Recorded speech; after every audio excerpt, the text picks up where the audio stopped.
दोस्तों, आप तमाम लोग जानते हैं कि गुजरात यूनिवर्सिटी का एक वीडियो सोशल मीडिया पे खूब वायरल हुआ, जिसमें देखा गया कि किस तरह से वहाँ पर चंद जो स्टूडेंट थे, कुछ छात्र थे जो कि विदेशी छात्र थे। उज्बेकिस्तान, अफ्रीका, श्रीलंका, बांग्लादेश, वहाँ के जो छात्र हमारे भारत में पढ़ाई करने के लिए पहुँचे थे, गुजरात की यूनिवर्सिटी में पढ़ाई कर रहे थे। उसी दरमियान वो देर रात लगभग 10:30 बजे के आसपास तरावी की नमाज पढ़ रहे थे। हॉस्टल कैंपस उनका ए ब्लॉक था। ए ब्लॉक में जो छात्र रहते हैं वो सिर्फ और सिर्फ ए ब्लॉक विदेशी छात्रों के लिए था।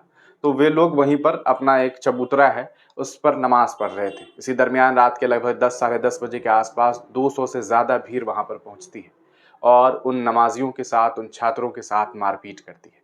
उन्हें जम करके पीटती है और न सिर्फ पीटती है बल्कि उनके जो हॉस्टल का जो रूम है उसके दरवाज़ों को तोड़ देती है, उनके मोबाइल फ़ोन्स को, उनके लैपटॉप्स को, उनके पैसों को चोरी भी कर लेती है। इस पूरे मामले को लेकर के जब वीडियो सोशल मीडिया पे वायरल हुआ तब पूरी मेन स्ट्रीम मीडिया ने भी उसे कवर करने की थोड़ी बहुत कोशिश की, लेकिन जो विदेशी मीडिया थी उसने बहुत ज़बरदस्त तरीके से इस चीज़ को देखा कि किस तरह से भारत में अंतर्राष्ट्रीय छात्रों के साथ भी सही तरीके से सलूक नहीं किया जाता है। कभी सड़क पर नमाज पढ़ने को लेकर के जो है चिल्लाहट शुरू हो जाती है कि सड़क किनारे किसी ने नमाज क्यों पढ़ ली। हालात तो ये हैं कि कभी कोई घर में नमाज पढ़ लेता है तो इसकी वजह से भी देश में एफआईआर हुए हैं। और हद तो तब हो गया जब हॉस्टल के कैंपस में अपने उस एरिया में जहाँ पर लगातार यूनिवर्सिटी में नमाज होती थी वहाँ पर नमाज पढ़ लेने से बजरंग दल के लोग बाहर से कैसे आ गए, ये सोचने वाली बात थी। इस बीच बहुत सारे वीडियोस वायरल हुए, उसमें एक और वीडियो वायरल हुआ। उस वीडियो में देखा गया कि जो लगभग 9 लोग जो नमाज पढ़ रहे थे, वे नमाज पढ़ने के बाद उठते हैं और उठने के बाद आते हैं और एक शख्स को, बजरंग दल के एक लड़के को एक थप्पड़ मारते हैं। इसका वीडियो सोशल मीडिया पे खूब वायरल हुआ। ये दिखाने की कोशिश की गई कि नमाजी ने थप्पड़ मारा, लेकिन इस पूरे मामले को लेकर के मामलात ये सामने आए कि आखिर इसके पीछे की सच्चाई क्या है। उस लड़के ने सामने आकर के पुलिस प्रशासन के सामने जो बातें कही है वो बेहद शानदार और ज़बरदस्त है। उसने कहा है कि मैं कोई कायर इंसान नहीं हूँ, मैं बुज़दिल इंसान नहीं हूँ, बेगैरत नहीं हूँ। ये बात उसने साफ साफ पुलिस वालों के सामने कही है।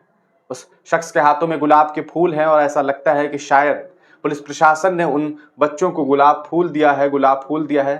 ये इसलिए दिया है ताकि वो ये कहना चाहते हैं कि हम आपके साथ हैं, आपके साथ गलत नहीं हो सकता है। 2 लोगों की गिरफ्तारी भी हुई है जो बजरंग दल के लोग आकर के उन मुस्लिम बच्चों को, मुस्लिम छात्रों के साथ जिन्होंने मारपीट की थी। अब बात आई कि बेगैरत नहीं हूँ, कायर नहीं हूँ, इसके पीछे की वजह क्या थी। आगे हम वीडियो दिखाएंगे, लेकिन उससे पहले आपको इसके बारे में बता दें। उस लड़के ने साफ साफ ये बात कही है कि जब हम नमाज पढ़ रहे थे तो इसी दरमियान वे लोग पहुंचते हैं और पहुंच करके गालियां देते हैं। हमें हमारी माँ को गालियां दी जाती है, हमारे खुदा को गाली दी जाती है, हमारे अल्लाह के नाम के साथ गाली का इस्तेमाल किया जाता है। तो हम कैसे चुप रह सकते थे। हम बेगैरत तो नहीं है ना, हम कायर भी नहीं हैं। इसलिए हम खड़े हुए और हमने जा करके उन्हें थप्पड़ रशीद कर दिया। शायद इसलिए क्योंकि उन्होंने ये गाली सिर्फ मुझे दी होती तो मैं बर्दाश्त कर लेता, लेकिन वो गाली मुझे ना दे करके मेरी माँ को दी गई, वो गाली मेरे खुदा को दी गई, और यही वजह थी कि हमने उन पर थप्पड़ चलाया था।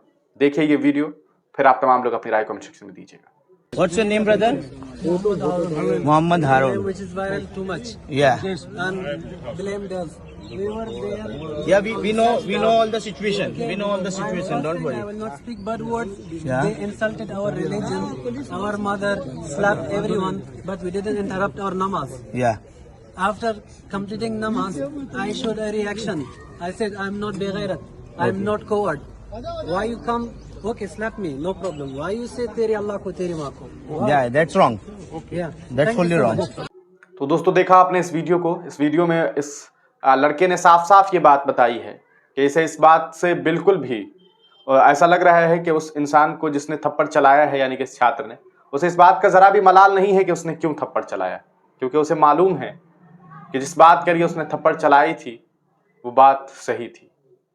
यकीनन जिस तरह से उस शख्स ने गाली दी और जिस तरह से बदतमीजी की, उसी गुस्से में आकर के उसने उस पर थप्पड़ चलाया था।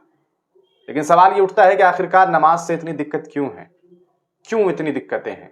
क्या कोई इंसान अपने आसपास जहां वो रहता है वहां नमाज नहीं पढ़ सकता है।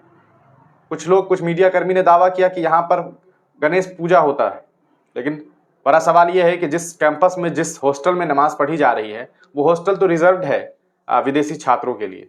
और अगर गणेश पूजा होती है तब तो सोचने वाली बात यह है कि गणेश पूजा अभी मेरे ख्याल से कुछ महीनों के बाद है, तो वहाँ पर गणेश पूजा हो सकता है उस हॉस्टल में, नमाज नहीं हो सकती है। हद है, ये कैसी बात हुई। आप तमाम लोग अपनी राय कमेंट सेक्शन में दीजिएगा। तब तक के लिए दीजिए इजाजत, फिर मिलेंगे किसी नई वीडियो के साथ, किसी नई पेशकश के साथ।